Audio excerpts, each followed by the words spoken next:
Mm-hmm. Just live on Facebook. Probably you don't want to go click up in the corner. Just hover in the black part. There you go. Instead of gallery view. There you go. Speak.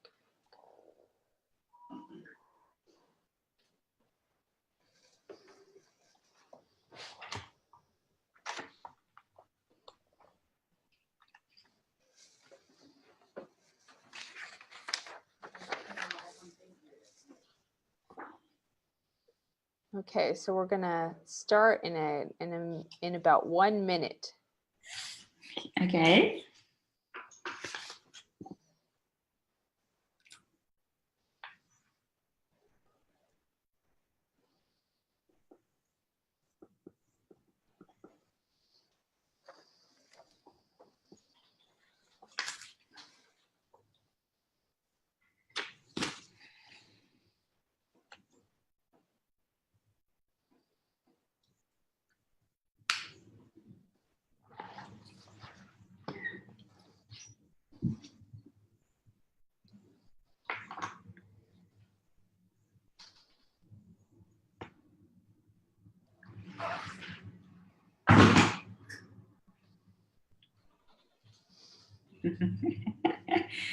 It's like taking off for a space launch. All right. Just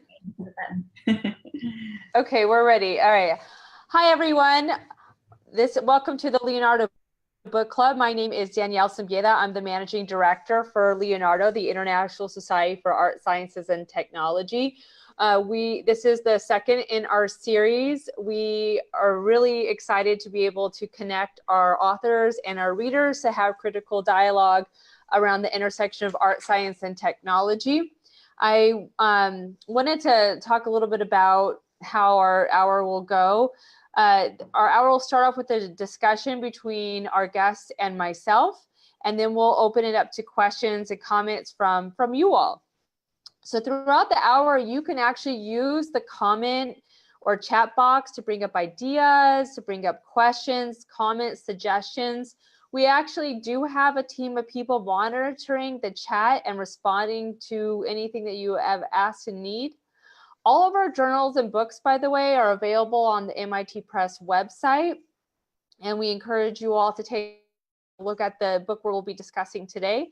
We will also be sharing a special discount code. So if you're interested in purchasing any of the books discussed today or any of our readings available through Leonardo Music Journal, or the Leonardo book series, that is also available to you. With that, I would like to welcome artist, writer, and associate professor at Auckland University of Technology in Auckland, New Zealand, Janine Randerson.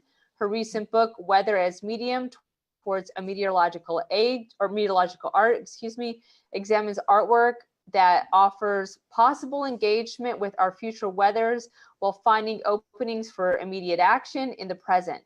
We will also post her bio in the chat so you can get to know her a little bit more. So what I'd like to do is open up the floor to Janine to share a little bit about yourself and talk to us about how this book came about, or anything that you would like our readers to gain out of this hour.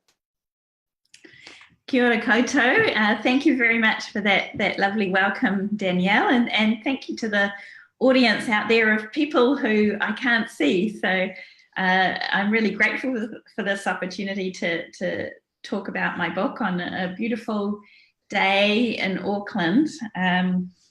Obviously, we're experiencing quite different weathers of wherever you are in the world, but I thought I'd just hold up the book, which has got at the moment lots of yellow markers in it, which where I'm hoping to answer Danielle's questions, but hopefully it's all in my head as well. But yeah, there is quite a long process as a writer where you're deeply absorbed in everything, and then suddenly it goes out into the world and you're kind of released from it for a bit. But Danielle's asked me to talk a little bit about how the book came about, and it has been a really long project that's grown out of my art practice. So I work with sound and media and sometimes live air quality data on online projects. I've collaborated with scientists in New Zealand, micrometeorologists. It was one of my first projects who were measuring the CO2 emissions from areas that had been mined in New Zealand. I did another project with satellite meteorologists at the Australian Bureau of Meteorology that looked at the microcosmic perspective of the satellite, and also a dialogue with ground-based recordings as well. And I've also been over to Denmark and looked at the issue around climate change and how that's affecting bird migration patterns, particularly birds that go all the way from the northern hemisphere to the south, and what happens with the trophic mismatch along the way when birds are kind of missing the seasonal moments to get their insects or their food that fuel them for the rest of their journey. So that's some of the kind of art projects that I've done over this period. But at the same time, I also am really interested in the practices of other artists who are working in the area of weather and climate. And I was lucky enough to do a PhD at the University of Melbourne with Professor Sean Cubitt, who's now at Goldsmiths. And so we, I guess, in the collaborative way that you do work on a PhD, came up with this idea of meteorological art. And I subsequently, after the PhD, spent another 3 or 4 years developing a whole book on this subject. So the book, I don't know if you can see the title page there, but it actually starts in the 1960s and looks at artists who were engaging with live weather and chance and instability and flux. So I'm looking at the Fluxus artists. I'm looking particularly at the New Zealand artist Len Lai, who made some works called Wind Wands in 1960 that were, he called them tangible motion sculpture. They're the kind of term that's often used for the sculpture is kinetic art. So I'm interested in his work because he first made these long metal poles that would sway with the breeze to represent a political moment in West Village in New York where he was living at the time, because there was a big protest to save a lot of the buildings and studios that were being pulled down at the time. So for me to include this work quite at the beginning of my trajectory of meteorological art shows that juxtaposition between the social and political world and this environmental concern. And that kind of continues that theme throughout the book, that I'm not just looking at whether an environment is something outside the human, but really entwined with human social and political issues. And then another work that I looked at after that was Fujiko Nakawa's Foggy Wake in the Desert.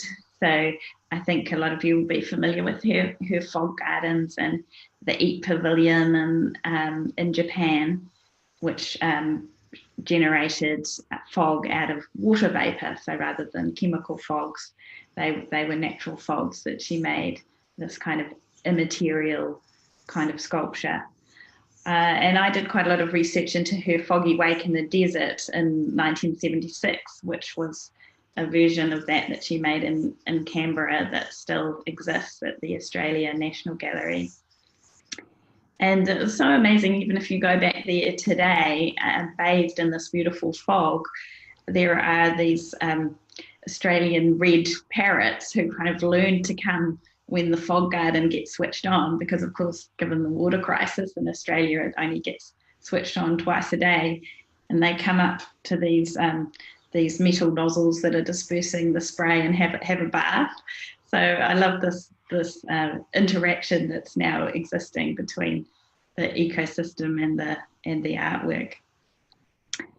So the artwork then becomes part of the environment, as consequence in some ways. Yeah, that's right. Yeah, it's kind of this natural system that all the creatures are responding to, not just the influx of tourists, but you've got the regular inhabitants who are enjoying this work. So it really becomes an artwork for the environment, not just for us, for humans.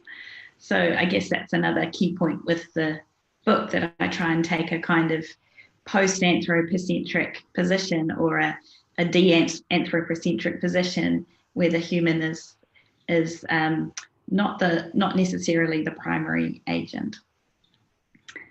Did you want to ask about some of the works in the paper? Yeah. So I guess another work that I did a lot of research into is the work Cloud Music, which is in this early phase. And for me, that really represents the transition between working with analog materials and art science experiments that started to use proto-computer technologies and video technologies. So in Cloud Music, which was a collaboration between Robert Watts of Fluxus and David Bierman, a musician, and also Bob Diamond, who worked for NASA and on space science technologies, but also for televisual technologies as well. So this was a early synthesizer that would film the clouds and then react sonically to the chance passing of the clouds to create this beautiful range of tones and drifts. And I had quite a long interview actually with David Bierman and Bob Diamond about the making of this work, and so that's a feature of the first half, them talking about the culture that they were resisting in terms of the techno-industrial complex, and thinking about other ways that military and space technology could be used to create aesthetic interventions. So there was a really strong kind of social ethos in what they were doing as well.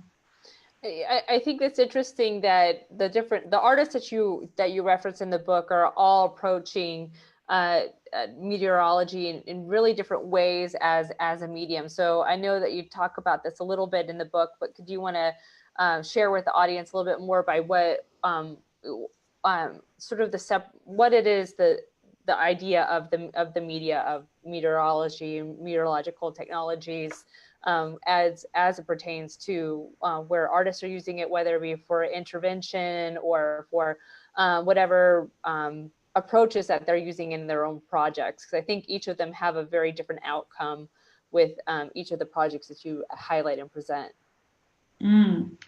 Yeah, well, that's true. I mean, I think that artists often work with weather for the sensory aspect. So weather is something that we all experience and know, and you know, the aesthetics of weather through the senses, whether it's sight or there are some artists working with the smell of rain on the hot pavement, you know, Joyce Hinterding and David Haynes, the Australian artist, and then others working with sound and the random or the free play or the instability of weather. And then there are others who are working with turbulence and the potential for change in systems and, you know, reasserting new systems. And Hans Hake's weather cube and his weather works are examples of that, where the social and the meteorological collide. So yeah, I think meteorology is a lens, not to say that yes, there's this whole, you know, undescribed art movement called the meteorological art movement, but it's just the lens that I'm using to put together a lot of these precursors for this sensory understanding of the environment and the importance of attuning to that in this era of climate change. So where I move, there's a section on after I go from sensing the weather in the Fluxus works to looking at weather visualization and mapping. So there's a lot of works that are working with responsive to weather data and mapping. And then there's one on meteorological art instruments that look at how sonic anemometers have been used as drawing machines or to create sound, for example, or rather anemometers or various kinds of meteorological instruments have kind of been adapted in art practice. And then I guess the middle of the book moves more into social and participatory art practices. There's a section on artworks that react specifically to the Ipcc climate change reports. So I guess the distinction between weather and climate is important. So climate is obviously the long timescales, and then weather are these changeable, immediate things that we see. But the connection and that sort of pathway of the changing weather is becoming more and more clear that we are experiencing. And then the last two, I look at weather materialized and artists are working with ice in various ways. And the final one, speculative weathers, cosmic clouds and solar winds. So artists who are imagining or projecting into a future world without human life necessarily in some of those works. So it doesn't end on a note of despair. It also looks at perhaps by feeling ourselves into those futures, how we might understand and act into the present. Yeah, I think that's interesting, and I want to actually kind of, even in the last couple of words you said, how we're actually interacting with the present, and I noticed that there were some distinctions, the separation, or sort of viewing of approaches of how science is viewed, how art is viewed, and then also the critical importance of bringing in cultural and community approaches to climate change as we start to look at these issues that we're dealing with today, especially as we're using weather as an element of that. But in some ways we almost categorize them separately, but here we are trying to cross them, right? Yeah, well, I think for me, this book is very much about productive crossings, and in my recent art practice, I've also worked with Indigenous knowledge of place, and that's been really important when I've been working on the glaciers in the South Island, for example, to understand the Indigenous stories about that place, not just the scientific view that would see a glacier that's melting in New Zealand's South Island as a sensitive barometer of climate change, as an instrument in itself, which I think is quite fascinating. But then there's this whole other layer that sees it as the tears of the glacier woman mourning her lover, and that heritage is being lost, as well as the scientific value of these. So yeah, I think in the book I've tried to bring in Indigenous writers and artists as well, particularly from New Zealand and the Pacific. And so I would highlight now Late Tamoipeu's work, Island Exile, and that is a work that was staged in Sydney's Circular Quay, and she's a Tongan Australian artist. And in this work, she suspended herself under a massive block of ice for 2.5 days, and she was suspended by Tongan lashing. And often in these works, she rubs her skin with coconut oil to resist the cold of the melting ice. But it was just so cold and painful in this work that she was also wearing a bright orange wetsuit. But she was there, confronting everybody who passed by in Circular Quay as it slowly melted, and it became so painful that she was sometimes crying out. And it was her strong intention to make her body a spectacle that would circulate and disseminate worldwide, and to publicize, what's happening in global north and how that's affecting the global south. And before she made that work, she'd been part of a UN climate conference and was really wanting to use her body as a tool of communication about that issue. And often Indigenous voices are excluded in some way from this debate. So it was quite important for me to highlight these really strong works in the book. Yeah, I found that to be really enlightening actually throughout the book, that that's something that because of the region that I'm based in, I don't have that type of access that you had highlighted in the book, especially with some of the Maori and Pacific Islander artists and scholars. I found that to be really, really incredibly important, because I think it offered a very illuminating perspective. I want to further on that, because you talked about her addressing this on a kind of a global approach, especially being part of the UN Climate Accord. So, if we're looking at this topically around artists and climate change and different approaches and tactics, is encouragement and education on climate change still an appropriate tactic? So, that's sort of one part of the question. And the second part of the question is, what is the best way that you would find people to approach in this work realistically and still be inspired to act on it? Well, I think that the value of work in public space is really important. And I think that's one way that artists are coming out of the gallery. And it's one way that artists get around that criticism that what can art do? It's this elitist medium, it's inside these white cubes. How does it actually reach people?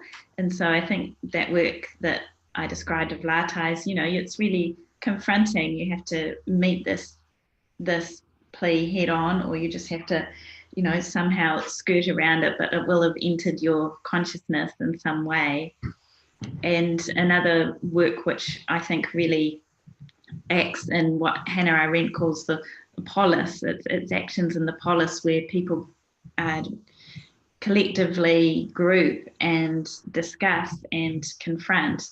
So I think it's creating those social spaces is really important.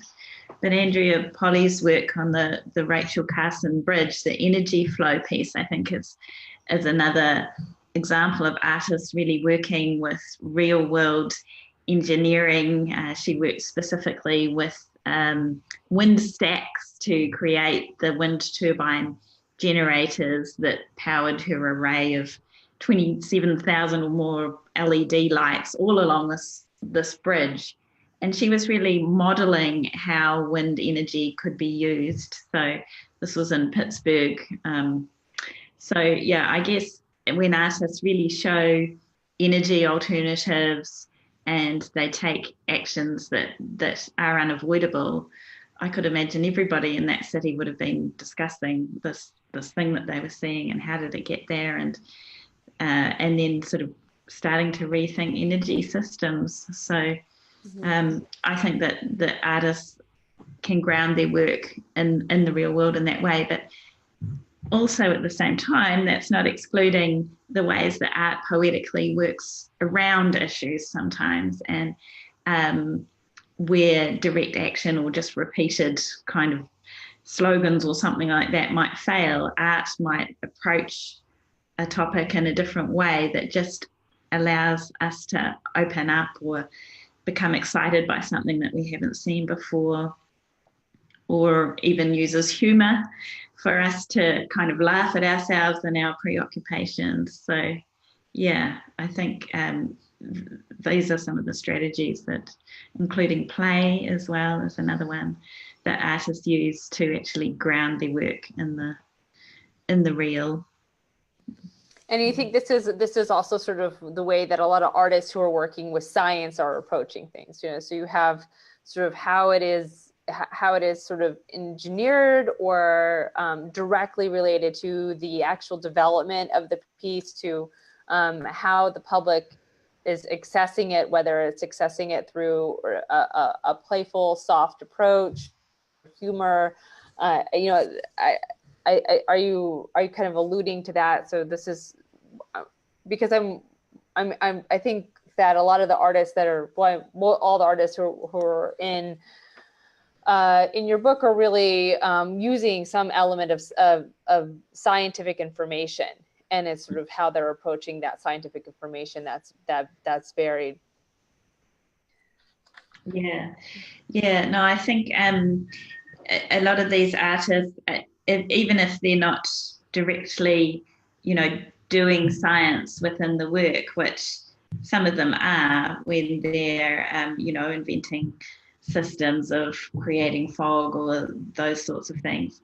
But I think many of them are approaching science more laterally.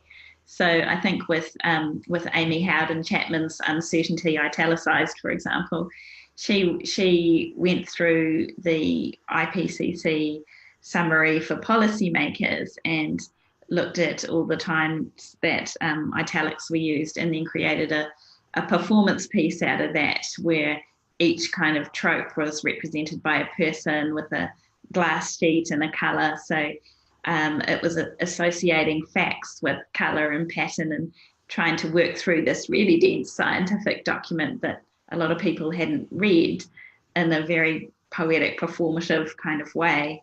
And so I think that allows another entry point into that document.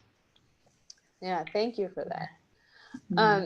I think I have one more major question, and then I think I want to start to soon open it up for the audience. So if you are online watching us and you're thinking you have a question or want a little bit know more about some of the artists that are discussed in this book, or a question for Janine, start thinking about that, because I'll direct that out to everyone pretty soon. So you talk also, you address different theorists in the book, like Adorno, and you discuss indigenous knowledge or data science. You communicate with a sense of realities involving the climate, that the worldviews that prevail in work, social life, et cetera, things like that, that they're unable to engage effectively. So do you see grounds for hope in what we're able to process and act upon? Yeah, well, I think that there is hope, again, as Hannah Arendt says, in the human will to initiate and to create change. So human beings are very creative. We come up with solutions collectively. I think that there is hope in that, and a lot of artists kind of pose ways of working collectively through even Mark Harvey's climate wrestle, for example. He invited people as part of the Maldives Exodus Caravan project to wrestle with him over the climate change issue. But another time he also did a work called Weed Wrestle, which was a kind of, in New Zealand, there's a lot more invasive weeds growing because of the warming conditions of the soil. So he did a whole collective weeding session to try and pull out some of the Australian wattle that's kind of growing all through our Indigenous bush. So I think these projects work with pro-social behaviours, like modelling sociality, modelling ways that we can work together. And so I think that's a way that artists can generate hope and inspire a kind of regeneration, rather than a relentless kind of consumerism and big scale spectacular installations that create a huge amount of waste afterwards. So the way that artists work with materials, even inventing materials that will dissolve. So I just had a look at a project in Wellington recently by Raywin Martin, who's making works out of biopolymers that kind of come together and then they dissolve. So I think there's all sorts of ways that artists are working with systems in really interesting ways. Donna Haraway talks about responsibility with a hyphen in the middle. So artworks that increase our capacity to respond. So, I situate that in relation to artworks that increase our capacity to create conditions for that responsiveness to these really difficult issues. So, yeah, that's some of the hopeful offerings, I think, within the book. Mm-hmm. Thank you. I think that's really interesting and opens up a lot of doors for questioning and actually exploration. I am very interested in the materiality of how artists are approaching that in realm looking at how their own personal systems are changing and how they're actually taking materials themselves and modifying it. Modifying materials in ways that can be positive for the environment, positive for the climate. But I do want to take a moment here because we are starting to get some questions from the audience, and I think it's a good time to open up some Q&A. And this one is actually coming from Jenny Rock. She says, can you talk about the perspective or current trends around funding for climate change-based art? Mm-hmm. I don't know too much about the Euro-American systems for funding, but I could imagine, particularly in the States, that it wouldn't be a very good time for funding for climate change art. Well, I think she also not necessarily in the US. I think she mentioned in my part of the world. Yeah. So I think that in Australia, the arts are well funded, and there is quite a few projects that I know of in Australasia where there is significant funding going into climate art. There's another one in Adelaide. Vital Statistics are running that has been going for about a decade, with sort of multiple projects being funded over time. In New Zealand, there isn't really a specific category of funding for those projects, but under our general arts funding, this topic is seen to be important.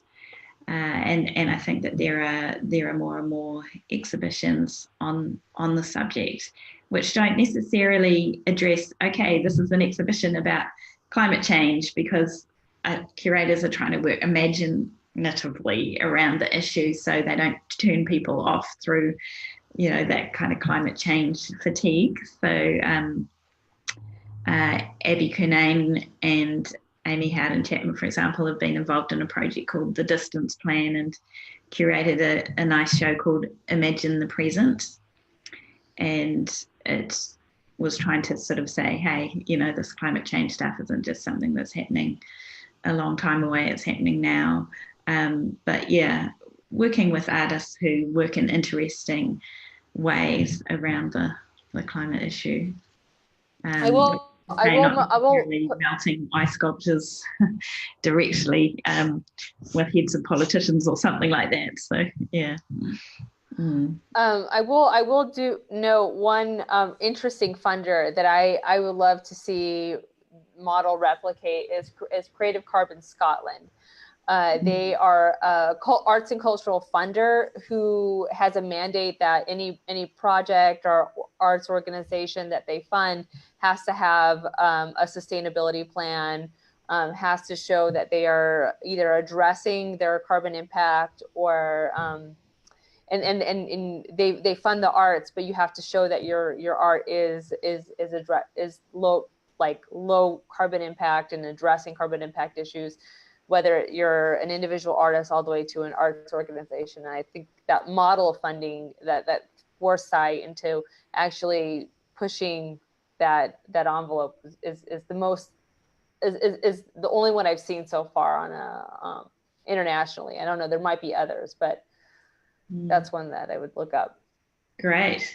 Yeah, that sounds great. Yeah, we haven't quite got there with with that. New Zealand is in terms of, we've got a very pro taking action on climate change Prime Minister at the moment, and they're trying to put through the Zero Carbon Act. It's not the case in Australia that it's currently a government priority. So I think at that national level, there is potential for change. Do you think that the youth movement that's happening now, we saw a week or so ago, thousands of students across the world march for climate change? Do you think that youth movement will help ignite and transform the on a global scale, or even in their own regions, models for government and for private funding support in this area?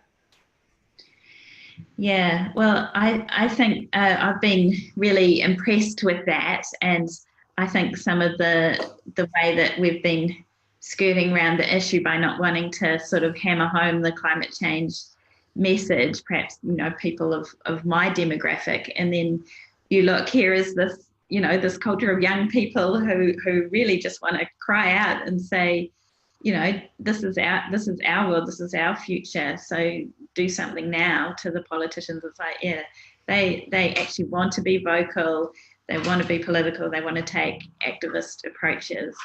So I think now it's a case of re-educating the baby boomers and the, you know, those still holding on to, you know, their you know, two belching cars. And I think it's looking at another generation who need the re-education at the moment. Mm-hmm.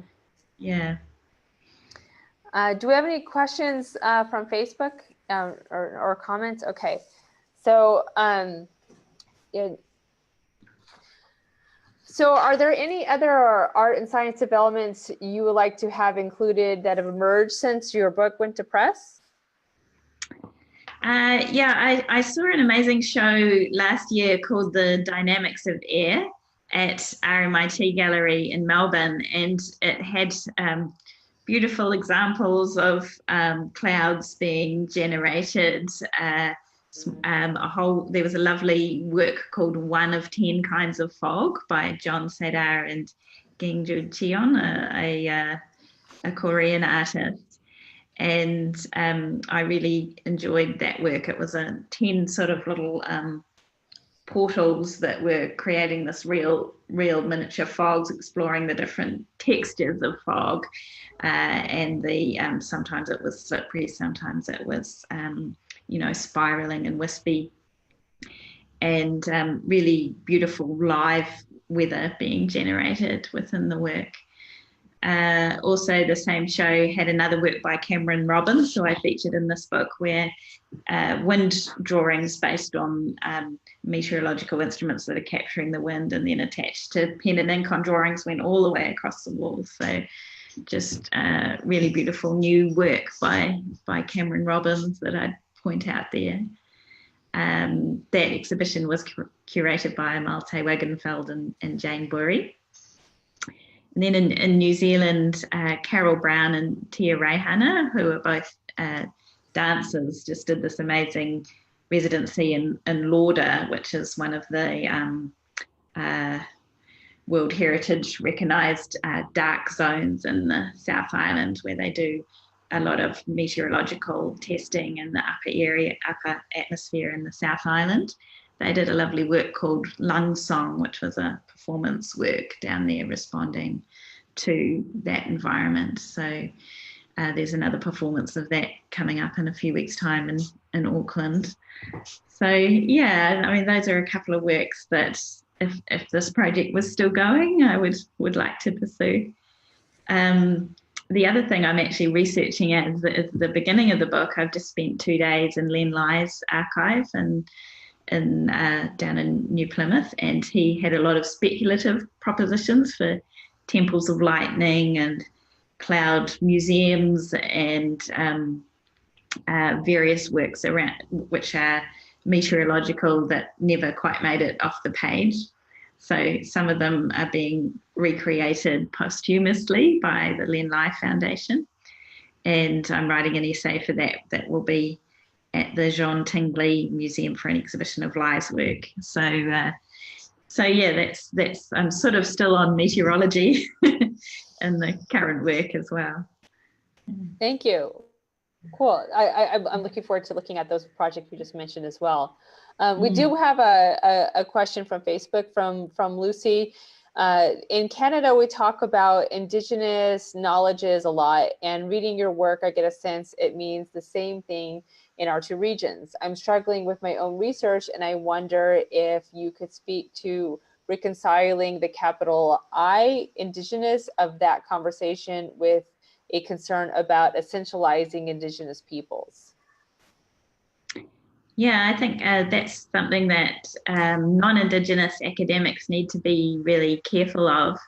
And I worked or consulted with Māori academics, and my work is in collaboration. When I make an artwork that deals with Indigenous content, I'm usually working with a Māori collaborator. And in this book, I don't actually have a Māori co-writer, but other essays, like in this book, you probably come across it, the person asking the question, but it's Eco-Criticism and Indigenous Studies by Salman Wanani and Joni Adamson, who are really great writers, but it's a collection of essays. So I write an essay in there with Amanda Yates, who's a Māori designer. So, and even the sections that I wrote on Natalie Robertson and Rachel Shearer's work in here, they read and gave me feedback. And so there was quite a lot of consulting. So I wasn't just going out there and kind of making bold claims. It was actually based on research and reading. But yeah, I think it's really important to, I think there are really strong parallels between the post-anthropocentric non-human turn, you know, the vital materiality and Jane Bennett and that sort of line of thinking, and Indigenous thinking that values, in Māori we call it Mauri, which is the life force in all living things. And for me, in Aotearoa, New Zealand, we've grown up quite closely with that culture and those concepts. And I've gone on to study it further at tertiary level as well. So yeah, it doesn't feel like something that's really distant from me. It feels very, very close and part of my life. So yeah. Thank I've got you. amazing Māori colleagues at AUT. So, yeah. And that's and I think that approach where you're really doing everything collaboratively when you're discussing those works, I think is really critical. That it's not just your individual perspective. It's just really sounds quite collaborative. Yeah, I used interviews quite a lot in the book. I interviewed about 10 people, some of them by Skype. So Torbjørn Lawston in Denmark and Bjarke Bragason in Iceland. I interviewed them by Skype, and people in the States, as I mentioned, David Beerman and Bob Diamond, you know, we had a group Skype. And yeah, so that was, I guess, when I talk about a low carbon mode of research, I didn't do a lot of international travel for those interviews. And so just like this medium that we're using today, and you know, we're able to make use of those technologies to communicate. Of course, sure, you know, these things are hard wires and made of rare earths and all those sorts of things, but still it's not quite the same as a jet flight. Yeah, that's true. Do we have any more questions from anyone in the audience? So Janine, do you want to share anything else that you want to bring forward from this book? I think that we've touched on a couple different topics, but I mean, there's quite a bit to discuss here. So I wanted to make sure that I think that you have really incredible, important artist examples in here, but any other theories or concepts that would be helpful for the audience to understand and that you would like to communicate with everyone. Yeah, well, I guess thinking about meteorological power is quite a difficult concept in the book. And I picked up that term from a book by Elizabeth Povinelli, and she talks about geontological power and the way that that natural forces are combined with human issues of power and balance. And she goes back to Foucault to talk about that idea. But essentially, it's talking about some of the issues like meteo security, climate security, in the context of climate wars. You know, how do we reposition ourselves in relation to the weather itself, to natural forces itself? And so, yeah, that was an issue that started to come up towards the end of the book, or an idea that I took into my discussions of the speculative artworks. So works like Ursula Behrman's Subatlantic, which project a future where humans have all disappeared, or we're living in underwater substations because the coastline's gone. A lot of her work comes from the figure of a female scientist who's now kind of monitoring from the edge of post-apocalyptic kind of collapse. And I guess there's a question around, is that useful? Is that too terrifying for us to think about those scenarios? But because with her film essay form, she's got these amazing, beautiful poetic dialogues that are positioning us, or kind of guiding us through the possibilities of communication with other life forms, or other life forms forming a interspecies kind of parliament. She's taken some of Latourian ideas about the parliament of things and speculatively making them into works. And so really kind of destabilizing human preeminence, or human power in relation to the natural world. And I think that work's really important for shifting our understanding of, seeing us at the middle and everything else on the periphery. Perhaps we're just at the edge of something that, and in thousands of years will not be here. Yeah. What does imagining the world without us, how can that help us make sense of the present in some way? Yeah, so yeah, maybe that's at the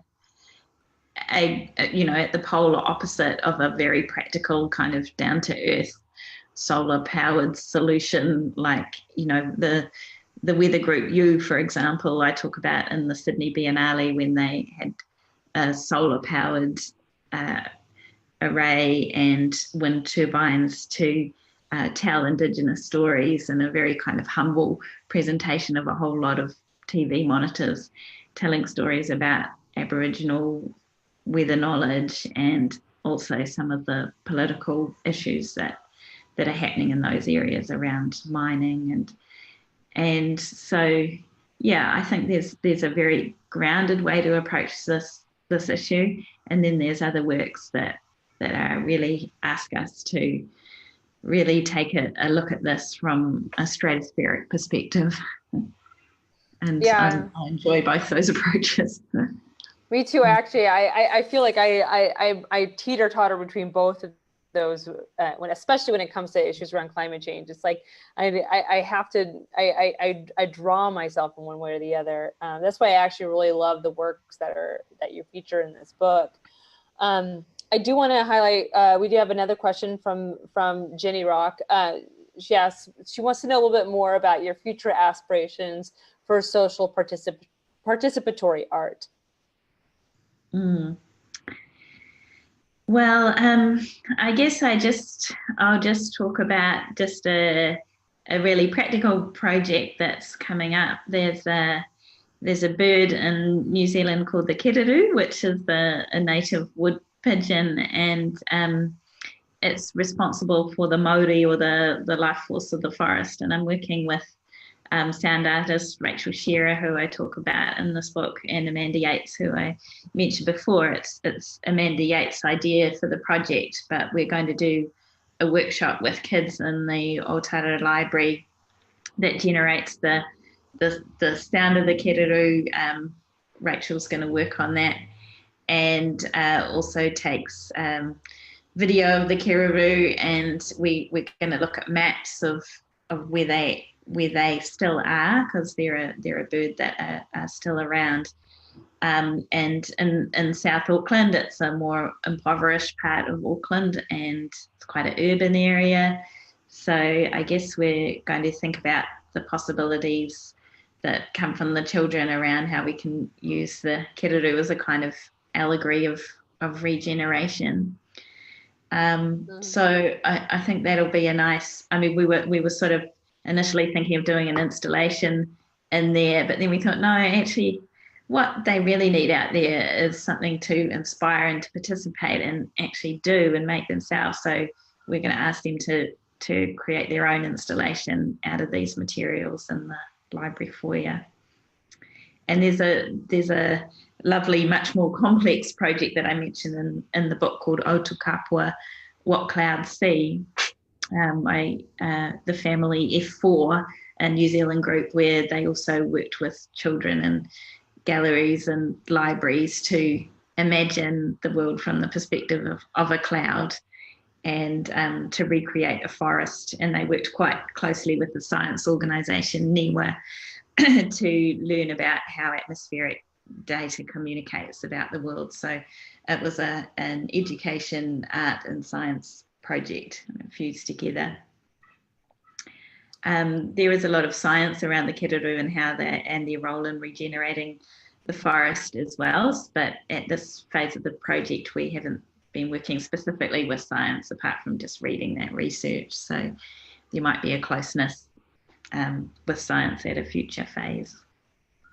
Well, I look forward to hearing and seeing some more of those, of what you're designing, or not designing, but what will come out of that research.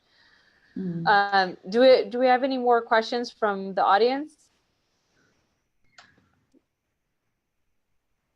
And Janine, is there anything else that you want to tell us about for the book, or what you're working on?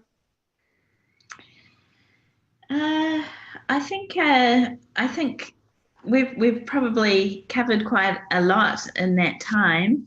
Yeah, so I feel like I've mentioned the book. I mean, I have to also thank everybody who was involved in helping me get the book to this stage, from Leonardo and also to you for giving me this opportunity to talk. So to Nick and Danielle, I really appreciate being brought in across the oceans to have this chat. Well, thank you very much. We're really excited to have you share this really critical. I think it's a really critical moment to actually be highlighting a lot of the work that comes out of here. I'm hoping that we can get more artists that are addressing issues around climate change, especially to do things that are in collaboration with science and the public and connecting with culture. I wanted to remind everybody that we will be doing these book talks monthly, so it will rotate between a book manuscript and our journal. And the next month will probably be around the third week of April, and we'll be sending some information about who will be our author that we'll be highlighting in discussion. I've put a link into our newsletter, so if you are not already subscribed to our newsletter, we tailor opportunities, open calls, lecture series, our book club, and other publications specifically for the art, science, and technology community. So please make sure that you're subscribed to that. And then also, if you haven't read Weather as Media, I'm putting also a link to the book itself. And if Erica or Nick can add in the discount code. We will offer a 20% discount for all of our book club members to be able to read that book. And we encourage you all to continue to share this video and have the discussion ongoing. We'll archive it both on Facebook and YouTube. So if this is something that you want to use as a learning tool for your, if you teach for a class or for research, if you want to get a hold of Janine, all of that information is available on our website, leonardo.info. And I encourage you all to check that out. So I want to thank very much Janine Randerson today and all of you who have joined us, and we look forward to sharing more next month. So thank you very much. Thank you very much, Danielle. Bye. Thank you to the people out there.